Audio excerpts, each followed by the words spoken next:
क्या आपने कभी सोचा है कि फूलों की पंखुड़ियाँ, गैलेक्सी के स्पाइरल आर्म्स, समुद्री शैल, हत्ता कि इंसान का चेहरा भी एक अजीब मैथमेटिकल पैटर्न को फॉलो करता है।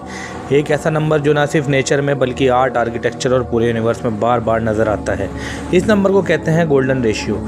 लेकिन सवाल ये है कि क्या गोल्डन रेशियो सच में यूनिवर्स का हिडन कोड है, या फिर ये सिर्फ एक कोइंसिडेंस है जिसे हम हर जगह देखने की कोशिश करते हैं। आज हम इस मिस्टीरियस ज्योमेट्री के अंदर घुसेंगे और जानेंगे कि कैसे एक सिंपल मैथमेटिकल रेशियो पूरे कॉस्मोस को शेप देता हुआ नज़र आता है। गोल्डन रेशियो का वैल्यू लगभग 1.618033988 होता है। इसे ग्रीक लेटर में PHI से रिप्रेजेंट किया जाता है। अगर किसी लाइन को दो पार्ट्स में इस तरह डिवाइड किया जाए कि whole length is equal to large part is equal to large part is equal to whole small part, तो जो रेशियो मिलता है वही गोल्डन रेशियो होता है। ये सिर्फ एक मैथमेटिकल क्यूरोसिटी नहीं है। हैरानी की बात यह है कि ये रेशियो नेचर में बार बार दिखाई देता है, जैसे कोई इनविजिबल आर्किटेक्ट हर चीज़ को इसे ब्लूप्रिंट से डिज़ाइन कर रहा हो। एक सनफ्लावर को डिज़ाइन से देखो, उसके बीच स्पाइरल पैटर्न में अरेंज होते हैं। अगर आप स्पाइरल्स को काउंट करें तो अक्सर नंबर फिबोनाची सीक्वेंस में मिलते हैं, 1 1 2 3 5 8 13 21। और जैसे जैसे फिबोनाची सीक्वेंस आगे बढ़ता है, कॉन्जिक्यूटिव नंबर्स का रेशियो गोल्डन रेशियो के करीब पहुंच जाता है। Pine cones, pineapple, romanesco, broccoli, हर जगह वही पैटर्न। नेचर ऐसा क्यों करती है? क्योंकि ये अरेंजमेंट स्पेस का सबसे एफिशिएंटली यूज़ करता है। कम जगह में ज़्यादा ग्रोथ, मैक्सिमम इफ़िशेंसी। कोई रिसर्चर्स ने नोटिस किया है कि ह्यूमन बॉडी के कुछ प्रोपोर्शंस गोल्डन रेशियो के करीब होते हैं, जैसे हाइट और नेवल पोजीशन, फिंगर के सेगमेंट, फेस के कुछ प्रोपोर्शन। इसी वजह से कई आर्टिस्ट और डिज़ाइनर्स गोल्डन रेशियो को ब्यूटी का मैथमेटिकल फार्मूला मानते हैं। लेकिन साइंटिस्ट एक इम्पॉर्टेंट बात भी कहता है, human body perfectly golden ratio follow नहीं करती। ये बस कुछ जगहों पर अप्रोक्सीमेट मैच होता है। इसलिए इस टॉपिक को थोड़ा कॉशियस के साथ देखना चाहिए। थाउजेंड ऑफ ईयर पहले भी गोल्डन रेशियो से फैसिनेटेड थे। एंशिएंट ग्रीक्स ने ज्योमेट्री में इस रेशियो को स्टडी किया।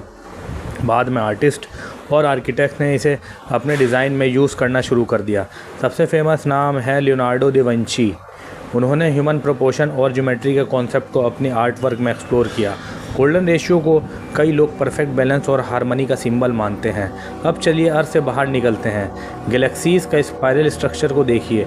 कई स्पाइरल गैलेक्सीज गोल्डन स्पाइरल जैसे शेप दिखाती हैं। Hurricanes, tornado, accretion disc around black holes, हर जगह स्पाइरल पैटर्न नज़र आते हैं। लेकिन यहाँ एक इम्पॉर्टेंट साइंटिफिक क्लैरिफिकेशन है, हर स्पाइरल गोल्डन रेशियो फॉलो नहीं करता। कई स्पाइरल लॉगरिथम स्पाइरल्स होते हैं जो गोल्डन स्पाइरल से मिलते जुलते ज़रूर लगते हैं, लेकिन मैथमेटिकली एग्जैक्ट सेम नहीं होते। फिर भी ये सिमिलैरिटी इतनी स्ट्राइकिंग है कि साइंटिस्ट और मैथमेटिशियन दोनों इसे स्टडी करते रहते हैं। यहाँ से मिस्ट्री और इंटरेस्टिंग हो जाती है।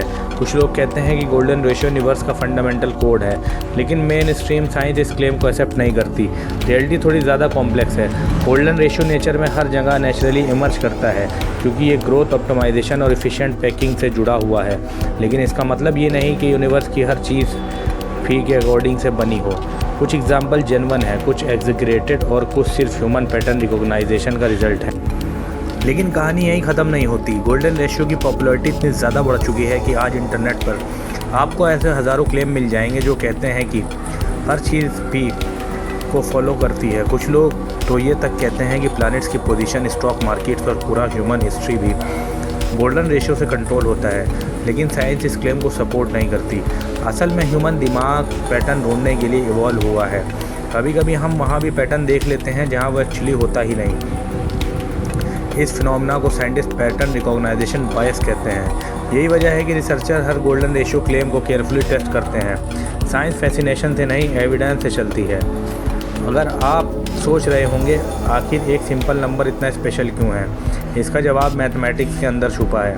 गोल्डन रेशियो की एक यूनिक प्रॉपर्टी है। अगर आप PHI से एक सब्ट्रैक्ट करें तो जो आंसर आता है वो भी PHI का इन्वर्स भी होता है, यानी एक ही नंबर अपने आप से रिपीटेडली कनेक्टेड रहता है।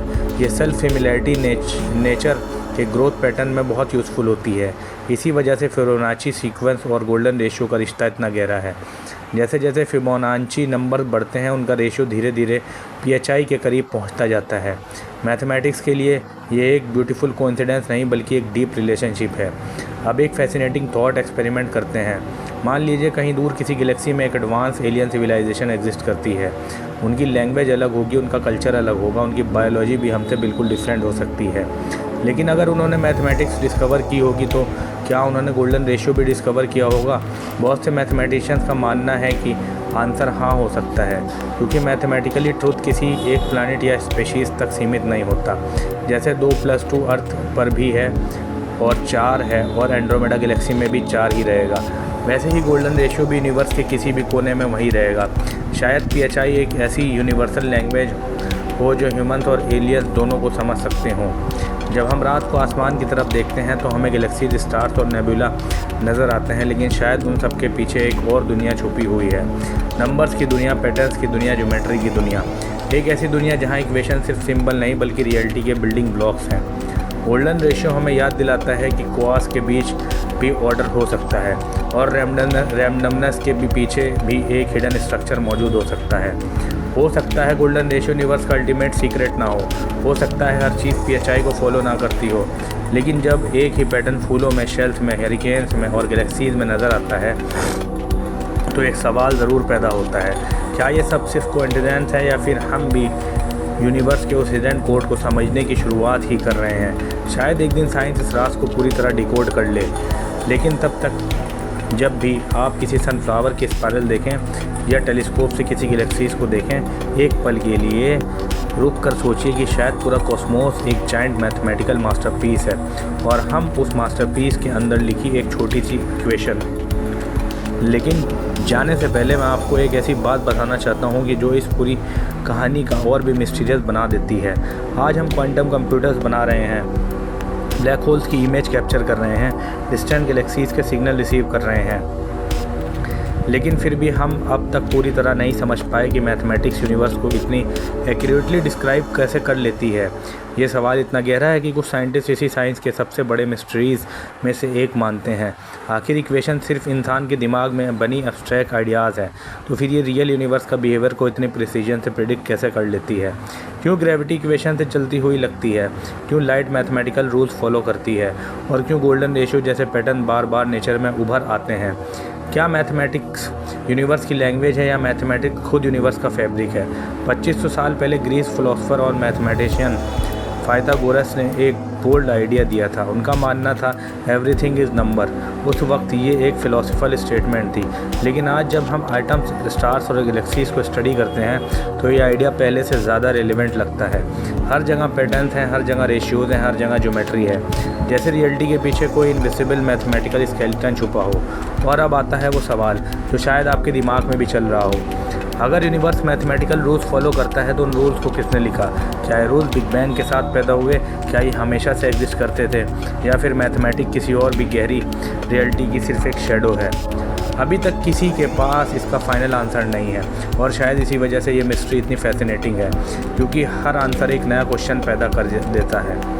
जब आप अगली बार किसी फूल की स्पाइरल देखें, किसी शेल का कर्व देखें या किसी गैलेक्सीज की तस्वीर देखें तो उसकी ब्यूटी को मत देखिए, उसके अंदर छुपा मैथमेटिक्स को महसूस कीजिए, क्योंकि शायद यूनिवर्स सिर्फ स्टार्स और प्लैनेट का कलेक्शन नहीं है। शायद ये एक कॉस्मिक इक्वेशन है जो 13.8 बिलियन से सॉल्व हो रही है, और हम सब उस इक्वेशंस के अंदर लिखे हुए छोटे से वेरिएबल्स हैं। मैं हूँ प्रोफेसर स्पेस, और याद रखिए यूनिवर्स जितना बड़ा है उससे कहीं ज़्यादा गहरा है उसका राज।